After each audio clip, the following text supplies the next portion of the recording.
Hello and welcome to EuroPCR Daily News with Valeria Paradies and Dejan Milasinovic and myself, Vanessa C. Stone.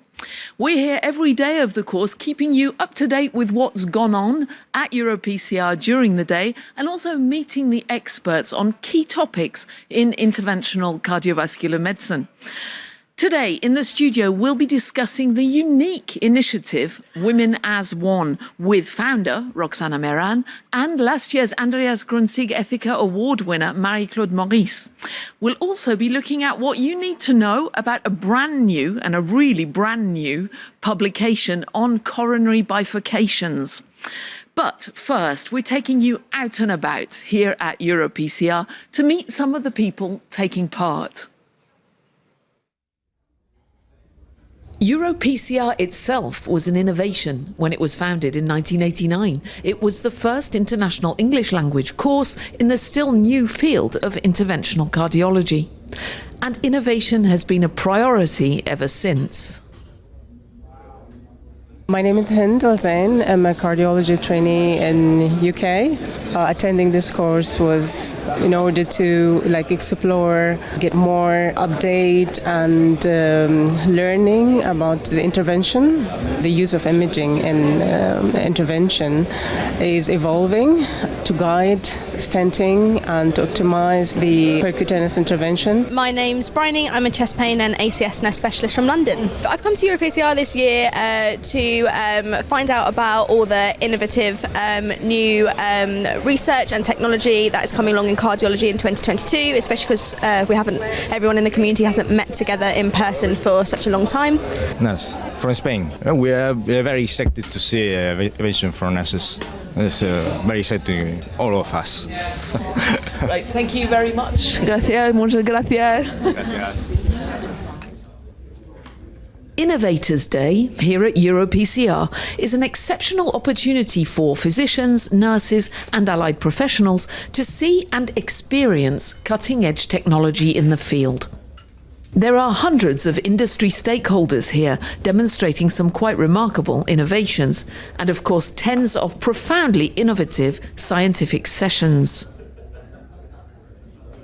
Now, we've arranged to meet Azim Latib, who's come to EuroPCR from New York, and he's just over here. So, hello, Azim. Hi, thank you for having me. It's always great to be back in Paris. Absolutely. You're particularly focused on Innovators Day this year, on innovation. So, can you tell us what is the point, in fact, of having a whole day for innovators? It's a great question.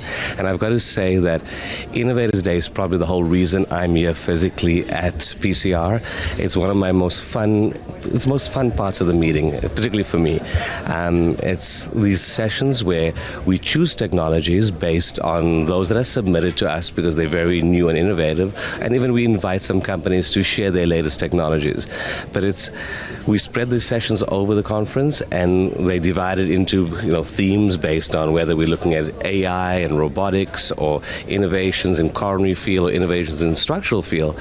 But they're really fun sessions because there's something in it for everybody. So if you have a new device and you want to meet a strategic or you want to get investors' interest in your device, you come to Innovators Day and you'll be able to meet all the strategics will be there. There'll be people who are investing in new companies. They'll be there too. There'll be other inventors there. So it's a great place to mingle. Is there anything special coming up on valvular treatment? What's new there?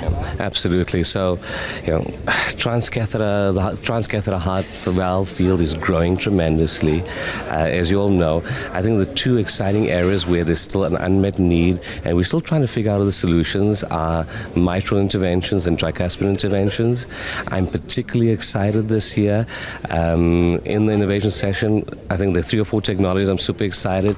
We're finally going to see a new aortic valve with potentially very durable leaflets that might last very long, and we're going to see a couple of new tricuspid valves, which I've never seen before, and so that's really exciting. So I'm really excited to be moderating that session and see how these new valves could help my patients. Excellent. And then looking a bit further ahead, what's on the horizon? What do you think might be here this time next year or in 2024 in terms of innovation? The first will be, I think, AI and digital healthcare. I think that continues to be an important part of our practice and will help us get better outcomes in our patients, maybe identify disease earlier. I think we'll see a lot on imaging. I mean, remember, we come to this meeting, and one of the things we try and do at PCR is bring different specialities together. So it's not just about the intervention, but we also want heart surgeons here. We want echocardiographers, people who do imaging. We want to bring them together. And I think one of the things we're learning, to do all these amazing procedures, we need better imaging. So I think we're going to see a lot of innovation in imaging. And then the last one is, I'm super excited about tricuspid, so I think they will continue to see newer technologies for the tricuspid that will help us treat many patients out there that still don't have solutions. So, Innovators Day, set to be quite the event this year. So, now, for the daily challenge of the top takeaways, finding the many high points of the day at EuroPCR is quite the challenge. And today that challenge goes to Dejan and Valeria. So Dejan. Thank you very much. Valeria and myself have tried to find at least 3 topics that we found to be very interesting today. These are not new data being presented, but these are concepts that are being revisited and that we found to be important. So let us start with the first one. It was a session about TAVI durability. We think this is an issue that will have the future. And this is something which we need to understand in order to treat our patients as best as possible. So there are 2 points we wanted to make. The first is, of course, the conundrum. The conundrum is that we need to measure or to balance TAVI durability with the patient life expectancy when we make these decisions in patient treatment pathway. And you see, of course, it will be different if you have a patient which is 65 years old. And we are referring to a session that happened today, this morning, that actually opened up with a question. How would you treat a patient that has an indication for the procedure and who is 65 years old and has no major comorbidities, so the life expectancy is rather long? And the most of the participants in the session that voted basically said they would first go for surgery and then consider valve-involved TAVI along the lifespan. So that, I think, is an important insight from the session today. And the second point, which I thought was very important as a learning point, was to understand what is the nature of the processes that go on as the life goes on after the TAVI. It can be that there is a deterioration due to the structural or non-structural reasons. And this is important to make in differentiation, whether we have a calcification or a leaflet tear, which belongs to the structural corner, or do we have a non-structural issues like a prosthesis patient mismatch, which we have an impact on. We can do something about it. Or paravalvular regurgitation. We can also do something about that. So I think it is important as a takeaway from this issue and from this session today that we need to differentiate these causes and that we need to do something about that. First, about understanding what leads to impaired TAVI durability, and then secondly, what we can do about it. Then the second takeaway today, and I would like Valeria to take us into this. What is this? What is this concept of functional coronary angiography? So we selected this topic. I think this is really an hot topic because we want to assess functional severity of lesions, not only wire-based, but angio-based. This is probably going to be the future, so guiding our strategy planning, not only pre-procedural, but also intra-procedural. So we have seen in the session today results of the FAVOR 3 China trial, randomized controlled trial, which actually look at almost 4,000 patients randomized to either QFR strategy or angio-FR or angio-guided strategy. And we have seen that the QFR-guided strategy actually not only reduced the MACE at 1 year follow-up, but also led to the use of less stents, less radiation exposure, and also less contrast. So these results are really, really reassuring. And then we have looked at the potential of this methodology in a particular setting. And we have seen in the context of focal versus diffuse coronary artery disease. But I was really fascinated by this clinical case where they actually look at the reproducibility of QFR in the non-culprit lesion, so non-infarcted-related artery in acute coronary syndrome patients. And they actually looked at the reproducibility of QFR at acute procedure, at stage procedure.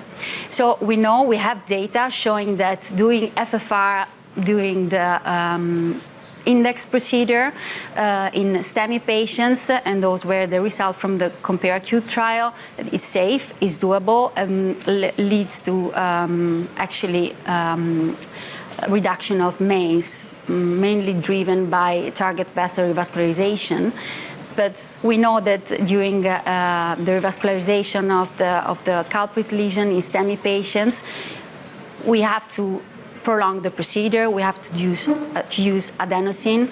So if we can spare some time and some potential complications during the index procedure, I think this applicability of the QFR could really, really be promising in the future. Thank you, Valeria. So what's number 3 on our list?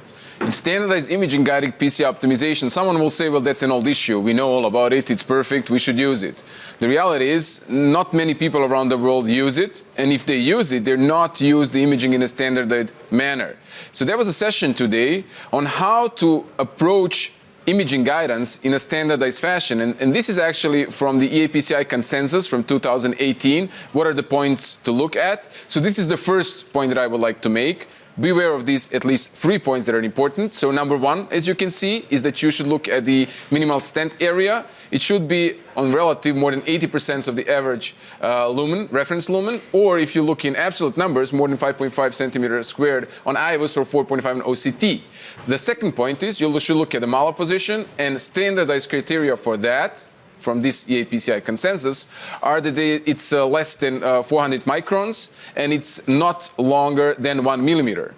And then the third point is dissection. As you can see, should not be longer than 2 millimeters, and this plaque should not go up to the media. It should be constrained to intima to declare it as a non-relevant. So these are the points that are more or less, I think, have been around and have been acknowledged. But let me take you to the fourth point, and this was an insight that I wanted to share with you today, and that is the stent edges. We should really be aware of the landing zones of our stents. Now, why is that important? We actually now have data for that. Ultimate trial, and I think this is something which we need to highlight. Ultimate trial, which was in China by Xiaoliang Chen, and which showed that routine IVUS used was actually associated with better outcomes than angiography alone. Actually showed that the plaque burden more than 50% at stent edges was the criterion that was mostly associated with the follow-up MACE. Now, in my humble view, I have not thought about it that way. I've thought about expansion most of the time. But it seems that the landing zones are very important, and we will treat more and more patients that had diffuse disease. So how we land our stents will become more and more important. And that was the third takeaway today that I had. So thank you for that attention. Vanessa, we may proceed. Thank you, both of you. And now it's time for us to meet our guests, Marie-Claude Maurice and Roxana Meran. Well, it's my great pleasure. I'm really excited to have you here, Professor Marie-Claude Maurice, Professor Meran. You are co-founders of a fantastic initiative, which is Women as One. And I'm curious. I mean, I was so fascinating. I'm, of course, part of this talent directory, but I'm really curious about the idea. I mean, where, how, and I mean, where does the idea come from? How was that conceived? Yeah, I mean, I think, first of all, it's an idea that has been percolating for many, many years. Marie-Claude has been my mentor for so many years, and we've been together. We're sisters, really, very, very close on so many levels. And she's always been very, very supportive of women. And both of us know how difficult it is for women to progress, to be risen, to be recognized, to be promoted,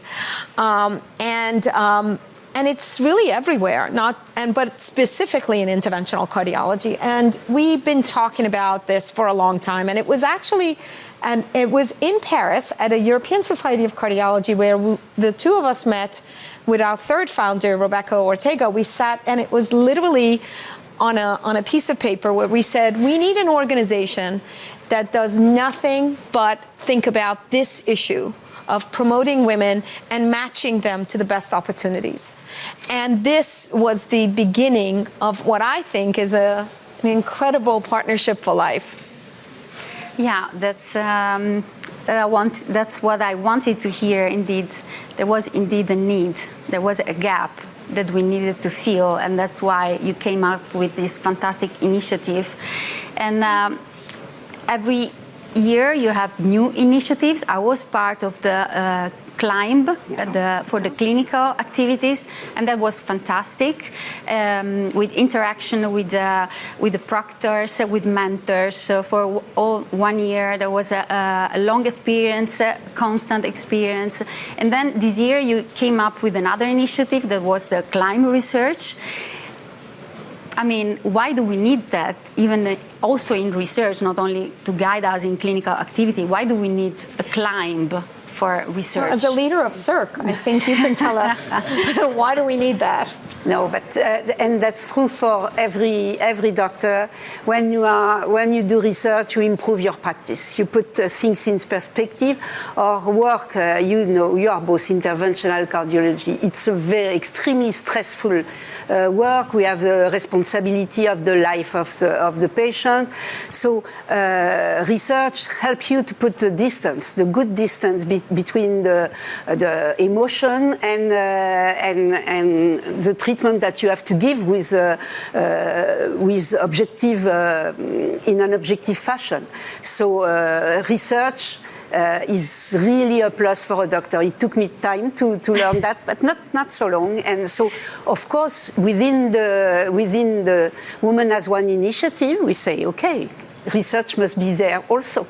Yeah, and well, of course, I mean, the next question is going to be, what do you have in the pipeline? Do you have any other programs you want to share with us, or? We have a lot of programs, and there is never a moment where we are thinking about not a new program. That's just the way we are. We think about it, we talk to each other, and we're an extremely nimble organization.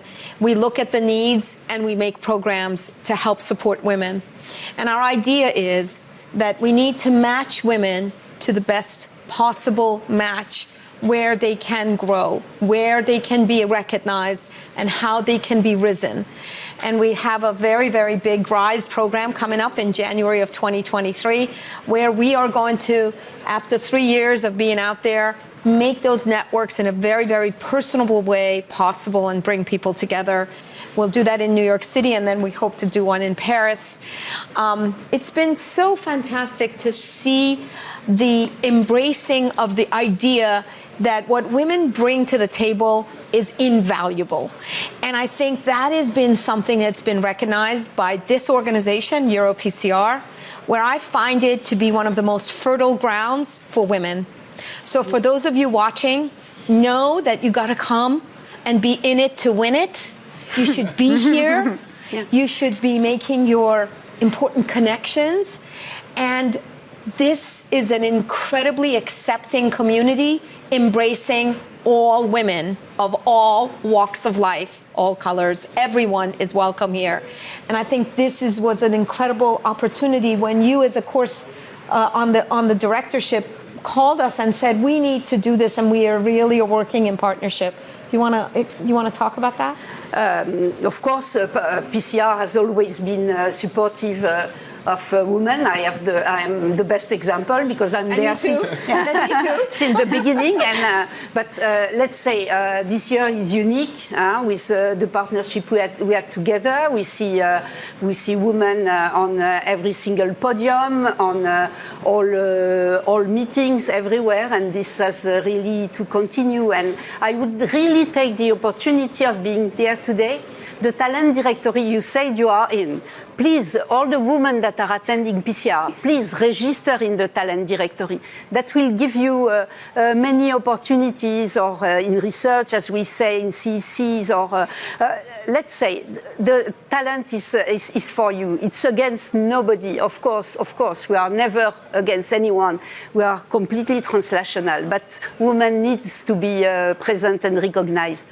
Yeah, it's a fantastic way indeed of create a female networking, but also I think one of the major aims was to connect women to industries, to partner with industry, to get fundings, support from industries. But I have to say, when we talk about women, when we talk about this subject, sometimes the conversation actually ends with only women talking about these things. So now I want to hand over for the final question. I want to hand over to One question. One final question before we close this segment, and that is there is also an imbalance of opportunities that is geographical. Absolutely. Not only gender related. And do you also think about that? Do you try to fill that gap as well in your program? Absolutely. Our program is global. And we do agree that there are regions of the world that is totally looked over, and we need to change that narrative as well. We have a lot of work to do.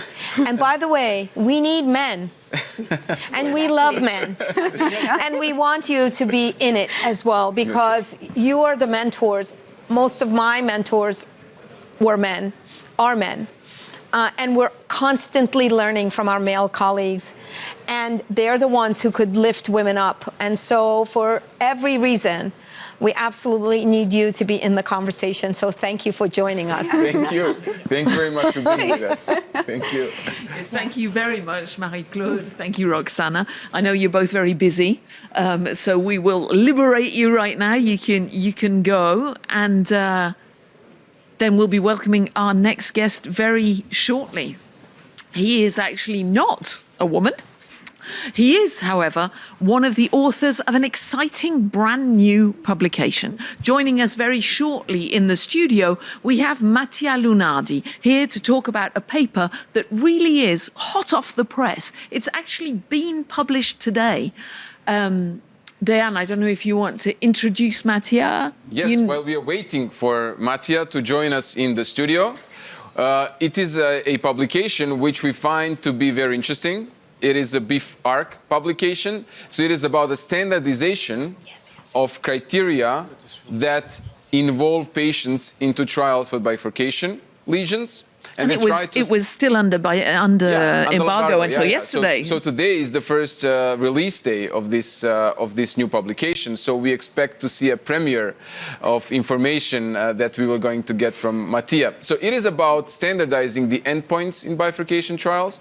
It is also about standardizing how we assess bifurcation anatomy before patients are included into these trials. So it is, I think, a landmark publication that is coupled basically with what we think are two also very important publications from this field. I would like to remind everyone that just a few days ago, on Saturday, there were two publications related to coronary bifurcations that basically update our knowledge in coronary bifurcations. I think we have Mattia, if I can interrupt you. No, Mattia, I think is not our special guest is on his way at this very moment. Mattia Lunardi. Here he comes. Hello, everyone. Hello, Mattia. Thank you very much. Thank you very much and here for we the go. invitation. So, Mattia, thank you for joining us. You now have to present the slides to us and to the world. It is a publication that was released today, Bif-ARC. Exactly. Can you please tell us what was it about and what were the major findings? Absolutely. So, thank you very much again for the introduction. So this document is basically the last document of a long series of ARC documents. The ARC history, began in 2007 when the first ARC document led by Professor Rice was published and was about defining standardized endpoint about adverse event after percutaneous intervention. And this kind of document aim to create a common definitions, common terminology, common classification and standardized endpoints for clinical studies to better perform them, aiming at optimizing the care of the patients in specific fields of cardiology. So the bifurcation ARC is actually an ARC document creating this common terminology for bifurcation lesions that are very specific lesions, and they need dedicated classification, dedicated endpoints that are different from any other coronary lesion. There is too much variability nowadays in studies investigating new devices, new strategies to perform PCI in bifurcation lesions. So what we aim is actually to create standardization among these studies, future studies, to also allow more comparability between them in the future. But let me talk also a little bit about the main aspects that are disclosed within the document. First of all, the consensus describes how to identify, to characterize the bifurcation components, because it's very important to properly recognize the different components of bifurcation as the proper characterization impacts on the treatment, on the prognosis of the patient, and how to classify them, how to analyze them with dedicated softwares. And then the really main aspect of this document is how to consider to classify a side branch as a prognostic relevant side branch. This is really the key point of the document, because so far nobody know any specific bifurcation club has disclosed this aspect and was totally randomly considered during in the studies. After that, the document describes also different categories of clinical studies in bifurcations.